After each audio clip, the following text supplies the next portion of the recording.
Hi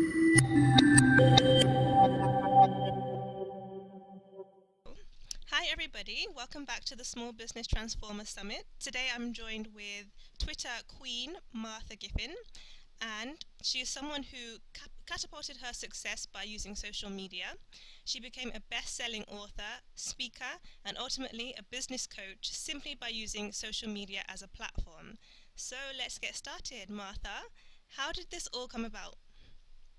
I really did not start out to be a social media anything, but I did in the beginning. It started for me. I read the book The Secret, and I had heard of the law of attraction. I had never heard any of that, but I was kind of toying with the idea of selling something online, making money online. And I went to a seminar where Joe Vitale was, Pat O'Brien, and I learned about selling digital products online. And I just thought to myself, if they can do it, I can too. And so I hired a coach. And at the time, I was learning how to make digital products, but I had logged into Twitter, and Twitter just fit me. It was like a continuing conversation, and I rather quickly that I could use it. So it really kind of morphed into me using it, into other people asking me how to use it, and then me charging people how to tell them how to do it. Okay, so is that your main business, is the consulting for Twitter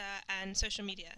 Yes, absolutely. I'm a consultant, and that's more into more of a business coach. Because at times when I work with people, maybe they just have an idea and they're not quite don't know how to set it up. So I show them how to put their business online and make money that way. Okay, so my next question would be, have you tried the new Twitter ads? What do you think of paying for the Twitter ads?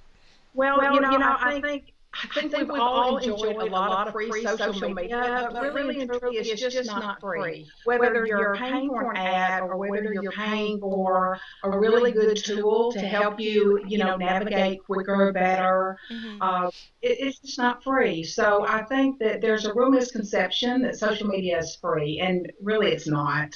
Okay, yeah. And what would be your top tips for using Twitter for business? Well, for business, I think the first thing is to get that profile set up right. I think people sometimes get so tired of hearing me say this because this is where I always have to start. Yeah. But you know what? If the profile is not engaging in some kind of way, people are going to click off really quickly. So your profile needs to have a current picture. It needs to be a little bit about you, but a whole lot about them. And what I mean is it needs to tell very quickly what you do for people, how you serve them, and then have a call to action. Okay. Just right up there on the profile. So when you say call to action, is that, for example, click our website or visit our website? Well, it can be visit my website. Obviously, that's going to be one. But I think that, when you set up your profile, there's an area where you have the opportunity to put your website, and that's going to be a hot link. But what people don't realize is that also where you're putting the description of what you do, you can also put a link there. And that's where I like to put the call to action. Like on mine, I have marthagiffen.com, but I also have need Twitter help, and then I have a link to thebesttweettips.com that will help people immediately. So, that's a tip that a lot of people don't know, is if they can put two links on Twitter. Ah, right, okay. Yeah, definitely. And a small question, for example, when I was starting mine, I was so unsure, should I go on as myself or should I just have my business name? I was really confused. Do I want to just represent myself and be really personable, or how do I balance it? It was really hazy. What's your advice on that? You know, more my advice on it is, especially if you are the face of your business, then use your face. That's what I do, and it really serves me well. MarthaGiffen.com. I still go by Martha Giffen. Now, the name of my company is Best Time Marketing. I could easily do that, but I don't, because personally, I think hiding behind the logo just doesn't work as well as having, your face. Now, some people will put the name of their company and still have their, their face there. So you can do it that way, but it really is just a personal preference, I think. Okay.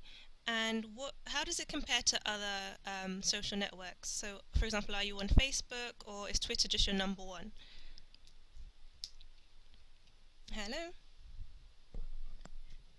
Okay, I'm wondering if I heard your question right. Are you asking me how does it compare to Facebook and some of the other networks? Yeah, How Twitter that's right. compares? Yeah, and do you still invest your time in those other networks as well?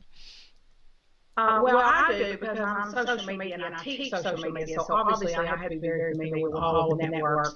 But for people starting out in business, you do not have to be on all the networks. What you need to figure out is where your ideal customer is hanging out, and whichever platform they are on, that's where you need to be. Twitter works for me, but I think because I started there and I just understand that it's a fast moving, but I can interject myself into Twitter pretty quickly and start a conversation and find out who needs my services pretty quickly. And then I will say, did you know that I do complimentary consultations, or, would you like to get on the phone?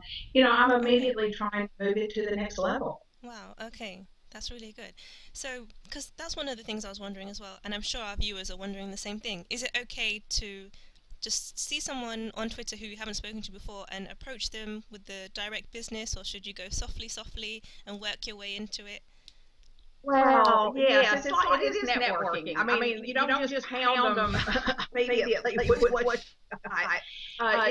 There needs to be some conversation going on first. But take the time to look at their profiles, see what they're about, see what it is you think you have to offer. A lot of times on Twitter, it's not always about talking, it's about listening. If you pay attention to your Twitter stream, a lot of times people will tell you what they're looking for. Someone will say, my business is really not going like it should. I wish I had a business coach. Or they'll say, I'm not really understanding Twitter. Yeah. Or, I don't know if Google Plus is for me. So whatever they're saying, I'm paying attention. And if it's a place where I think I can help, I interject some advice. Okay, I see. So it has to be genuine advice. Oh, absolutely. Mhm. Absolutely. I mean, really, I consider myself a relationship marketer. And for me, it really is connecting with the people. It is not just about, here's what I offer and I'd like you to buy it. I really genuinely want people to make money with their business, and I want to show them how to use social media to do it. So for me, I really make the connection with the people. Okay, great. And may I ask you to do just a quick challenge? It's about challenging perceptions, and I'll start by my example. So the other day I was out, and it was Small Business Saturday over here in the UK a couple of weeks ago, and I went to a local butcher's and I went to a local bakery. There's just some local small independent shops near me, and can you hear me? Hello? I think the connection. You're a little muffled. I'm trying to catch enough of it. I think you said that you went to a local bakery. Right. Yeah. Okay, got that. Yeah. Don't worry, it does lead to a point. So I went to a local bakery and a local butcher's, and I was just saying to them, so are you on Twitter? I do have a website, just trying to find out more. And then their reaction was like, no, we don't need that at all. How do you convey the value to them to come online, and even though they have a brick and mortar business, how do you challenge that perspective? Well, it's still important because their customers are on Twitter. The people that don't know about them yet are on Twitter. Local businesses need to be there because I assure you, everybody in their little town is not going in that bakery because everybody has not heard about that bakery. It's a great place for them to get the message out if they have any specials going on.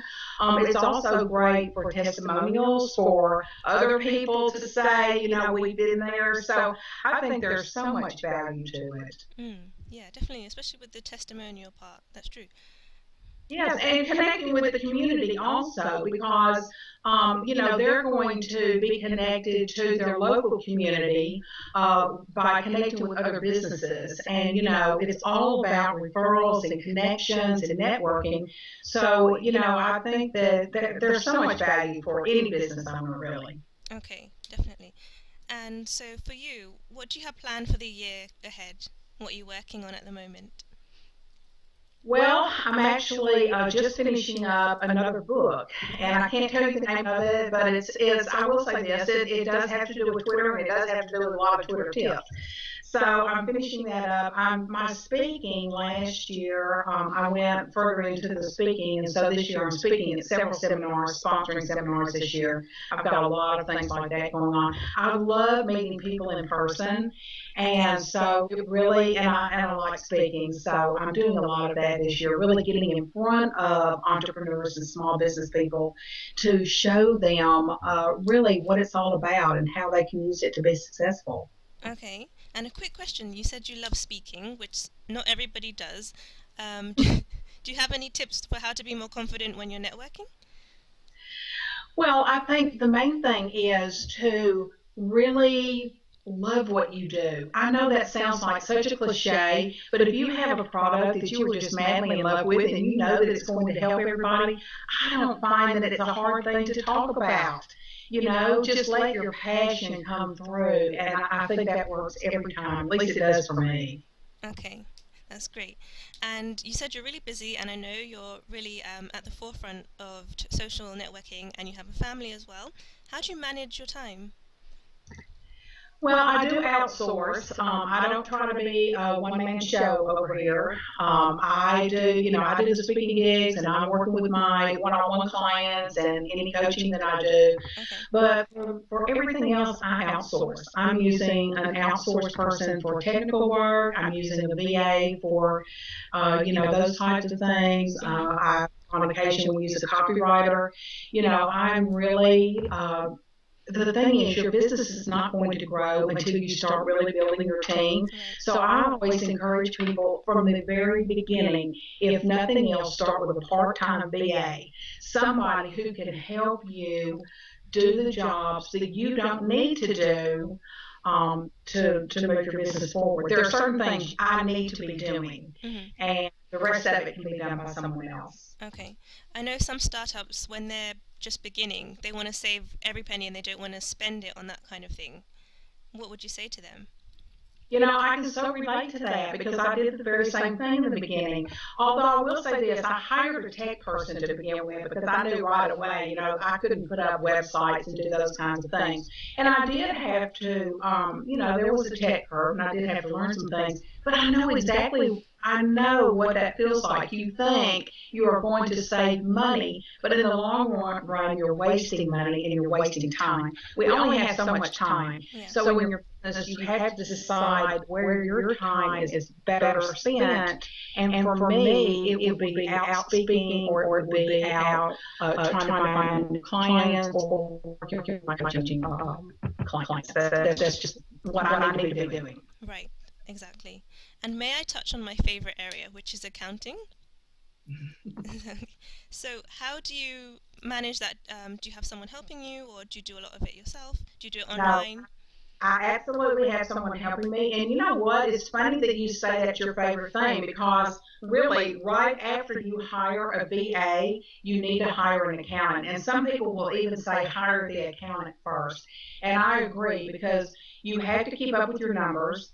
And here's the deal with business. If you don't know your numbers, you're set up for failure to begin with. You have to know your numbers. And yes, I outsource all of that. It's just for me works the best. I'm really not a numbers person. I have become a numbers person since I became a businesswoman, but I let someone else handle the accounting. Okay, that's very interesting. And you also have a free gift for everybody who's watching, right? Could you tell us a bit more about that? I do. It's called Best Sweet Tips, BESTTWEETTIPS, and it's a special report that I wrote for people who are just starting out in Twitter that don't really understand it. It teaches you the lingo and will kind of get you started on Twitter. It's called besttweettips.com. Okay, definitely. I know that will be very useful. And Thank you. so I don't want to take up too much of your time. I know that we're coming to the end of our allocated time with you. So one of my last questions will be, what do you think the future holds for small business? Whoa, that is a huge question to end with. For me, I think small business is the backbone of any economy. It just really is. Small business is what creates jobs. It's really what makes every country run smoothly, it creates jobs, and I can't say enough about small business. The future of small business is always evolving. Yeah. You know, when one job ends, a new one takes over, and that's the fun of it to me. With the internet, more and more jobs have been created. More and more people have been able to step out Mhm. and have their own business, and I find that so exciting, especially for women and moms who want to stay home. The sky's the limit right now. Yes, definitely. That's what I do myself. I work from home and I have a young baby. So it's been awesome using the internet and then finding out about people like yourself who are inspiring and helping other people to actually follow their dreams. So thank you very much. Thank you. Thank you very much for your time. Thank you. I enjoyed it. Thank you, so did I. It was wonderful to see you and speak to you live. It's really, really great. I'm so glad you let me have this opportunity. Thank you. And good luck to you and all your business ventures.